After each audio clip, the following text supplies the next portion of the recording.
என் இனிய தமிழ் நண்பர்களே, தெய்வீக குரலில் மனித குரல் என்ற தலைப்பில் மீண்டும் உங்களை சந்திப்பதில் மனமகிழும் டாக்டர் எம் சந்திரசேகரன், ஸ்ரீ மீனாட்சி மருத்துவமனை, ஓமலூர்.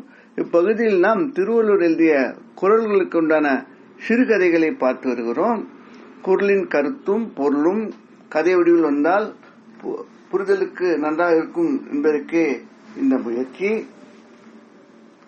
தற்போது அவர் எழுதிய கல்லாமை அதிகாரத்தில் 5ஆம் குரல். இது எண்ணிக்கைப்படி 285ஆம் குரல். குரல் என்னவென்றால், அருள் கருதி அன்புடையாதல், பொருள் கருதி ஒச்சாப்பு பார்ப்பார் கண்ணில். இதன் பொருள் என்னவென்றால், அடுத்தவர் பொருளை திருட எண்ணி அவர் தளரும் நேரத்தை எதிர்பார்த்து இருப்போர் அருள் மீது பற்று உள்ளவராய் வாழ முடியாது. குரலின் கருத்தையும் கதையை இணைத்து ரசிக்க கேட்டுக்கொள்கிறேன். கதையை பார்ப்போம். மூத்த சகோதரர் வேணுகோபால், இளையவர் பானுசந்தர். டவுனில் பெரிய ஜவுளி வியாபார கடை அது. தந்தை சிவபிரகாசம் பெரிய நிலப்பரப்பில் 5 அடுக்கு மாளிகையாக முன்புறம் கார் பார்க்கிங், குழந்தைகள் பொழுதுபோக்கு, சிறிய கேன்டீனுடன் உருவாக்கி வேணு பானு ஜவுளி மாளிகை என்று பெயரிட்டு அது நடந்து வருகிறது. வேணு அடக்கமானவர், கல்லூரி படிப்பு, தந்தையுடன் தொழிலில் உழைத்து வளர்ந்தவர். இளையவர் படிப்பு முடித்தும் செல்ல பிள்ளையாக சுகமாக வாழ்ந்து வந்தார். தந்தை மறைவிற்கு பிறகு வேணு பராமரிப்பில் கடை, செலவினங்களுக்கு பானு என்றானது. இருவருக்கும் திருமணமானது. 2 குழந்தைகள். இருவருக்கும் தொழில் போட்டி, வாடிக்கையாளர் சாய்ஸ் என்று தொழில் சூழல் மாற, வியாபாரம் குறைய, செலவினங்கள் பராமரிப்பு பாரமானது. தம்பி செலவுகளை குறைக்க அண்ணன் கேட்டுக்கொண்டார். தந்தை செய்த ஆன்மீக சேவைகள் தொடர வேண்டிய சூழலும் இருந்தது.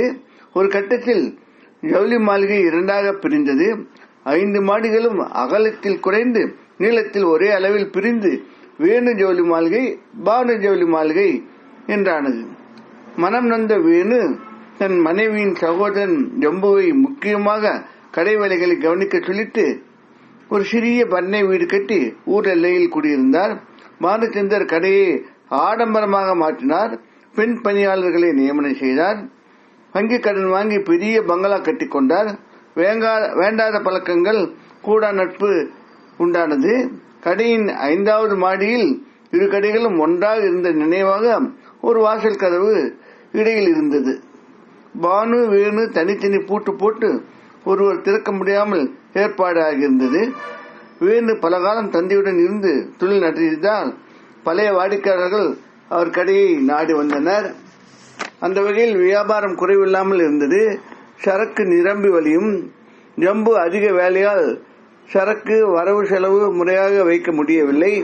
ஜம்புவிற்கு அவரது பரம்பரை வீட்டின் மீது உள்ள வழக்கு காரணமாக முழு கவனத்தையும் இதில் செலுத்த முடியவில்லை.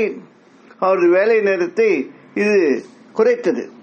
பானுசந்தர் மகன் சுகன் வக்கீலாக உள்ளதால் அந்த வழக்கு பானுசந்தர் மூலம் சுகன் கைவசம் வந்தது. ஆடம்பரம், முயற்சி, சலுகை என எதன் மூலமும் பானுசந்தர் வியாபாரம் பெருக்க முடியவில்லை. செலவு அதிகமானது. பானுசந்தர் 5வது மாடி பொது கதவுக்கு திருட்டுச் சாவி செய்து வேணுவின் கடை சரக்குகளை திருட ஆரம்பித்தார். வேணு ஜம்புவிற்கு இது தெரியாது. மக்கள் தொடர்பை அதிகரிக்க பானுசந்தர் வேணுவை போல சமூக ஆன்மீக செயல்களில் விளம்பரம் தேட செலவு செய்தார். பலன் கிடைக்கவில்லை. காரணம், அவனது கடைப்பொருட்கள் தரம் குறைவு, விலை அதிகம். பணம் சம்பாதிக்க இது போன்ற செய்ததால் வியாபாரம் குறைவு. சுகன் இடம் சொல்லி பானுசந்தர் வழக்கில் ஜம்புநாதன் தோல்வியுற செய்தார். அந்த சொத்தையும் அடையும் திட்டம் வகுத்தார். வேணுவின் மகனும் படித்து நல்ல சம்பளத்தில் வேலை சேர்ந்தனர். மேலும் செல்வம் சேர்ந்தது. வேணுவின் குழந்தைகள் உத்தியோகத்தில் இருந்ததால் வேணு கடையையும் தன் கடையுடன் முன்போல் சேர்த்து பெரிய அளவில் வியாபாரம் செய்யலாம். தான் முன்பு போல செலவால் இல்லை, தனக்கு ஆன்மீக நாட்டம் உள்ளது என்றெல்லாம் பானுசந்தர் அண்ணனிடம் கேட்டார். பானுசந்தர் பழக்கங்கள், நெருங்கிய தொடர்புகள், கடை நடத்தும் விதம் தெரிந்த அண்ணன் தம்பியின் இந்த ஏற்பாட்டுக்கு ஒத்துக்கொள்ளவில்லை. சம்புவின் கேஸ் தோற்ற விதமும் அவரை சிந்திக்க வைத்தது. வழக்கு மேல்கோர்ட்டிற்கு சென்றது. இவர்கள் பக்கம் தீர்ப்பானது. பொது கதவு ஊழலும் தெரிய வந்தது. மனம் வருந்திய அண்ணன் தன் யூகம் தெரியாது என எண்ணி கதவை ஏற்றி சூழ எழுப்பிக் கொண்டார். பாலச்சந்தர் தோல்விகள் நஷ்டங்கள் சந்தித்து வாழ்வு வீணானது. பொய் வாழ்வை வெட்ட வெளிச்சமாக்கியது பல விதத்தில். இத்துடன் இக்கதை முடிகிறது.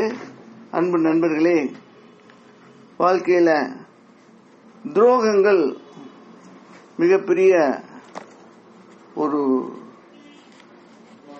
செயல். அந்த துரோகங்கள் என்பது ஒருவருடைய, அதாவது யாருக்கு துரோகம் செய்யப்படுகிறார்களோ அவர்கள் வீணாகவும் வாய்ப்பு இருக்கிறது. துரோகம் செய்பவர்களும் வாழ்வில் எதிர்காலத்தில் சிரமப்பட வேண்டிய சூழ்நிலைகள், பல இழப்புகள் சந்திக்க வேண்டிய சூழ்நிலைகள் வரத்தான் செய்யும். இது ஒரு விதி அல்ல, ஆனால் இது நாம் பலரும் கண்கூடாக பார்க்கிறோம். உழைப்பிற்கு கிடைக்காத பணம் ஊழலுக்கு எப்படி கிடைக்கும் என்று ஒரு பேச்சும் உலக வழக்கில் உள்ளது. அதை நாம் சாதாரண மனிதர்களிடம் பார்த்து வருகிறோம். பெரும் தனக்காரர்களிடமும் இதற்றை நாம் பல சூழல்களில் அறிந்து வருகிறோம்.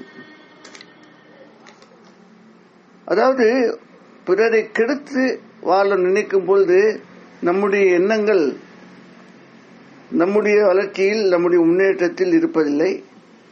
இந்த பிரத்தியாரை தோல்வியடை செய்வதற்கு போன்ற திட்டங்களுக்கு அது நினைவிருக்கும் போது, நம்முடைய செயல்பாடுகளுக்கு மேல் கவனம் குறையும் போது அது ஒரு விதமாக நஷ்டத்தில் போக ஆரம்பிக்கிறது. அவ்வாறு இல்லாமல் தன் வாழ்வை, தன் செயலை, தன் சிந்தனையை, தன் பொறுப்பை உணர்ந்து செய்தால் பல வெற்றிகள் உண்டாகும்.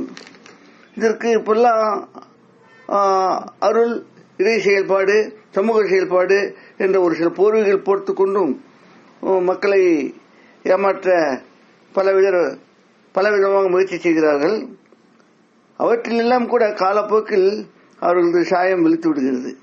இதனால் ஒரு மனிதன் வாழும் போது ஒரு சில நல் குணங்களுக்கு, நல் செயல்களுக்கு கட்டுப்பட்டு செய்யும் போது அதில் வருவாய், அதில் பலன் குறைவாக இருந்தாலும் அது நிலையாக இருக்கும். இது மற்ற விஷயங்கள்லாம் ஏமாற்று விஷயங்களாக தான் இருக்கும் என்று இந்த குரல் மூலம் வள்ளுவர் வலியுறுத்துகிறார். நாமும் சிந்திப்போம். இத்துடன் கதை முடிகிறது. மேலும் ஒரு குரலுடன், அதன் கதையுடன், பொருளுடன் உங்களை மீண்டும் சந்திக்க விரும்பும் டாக்டர் எம் சந்திரசேகரன், ஸ்ரீ மீனாட்சி மருத்துவமனை, ஓமலூர்.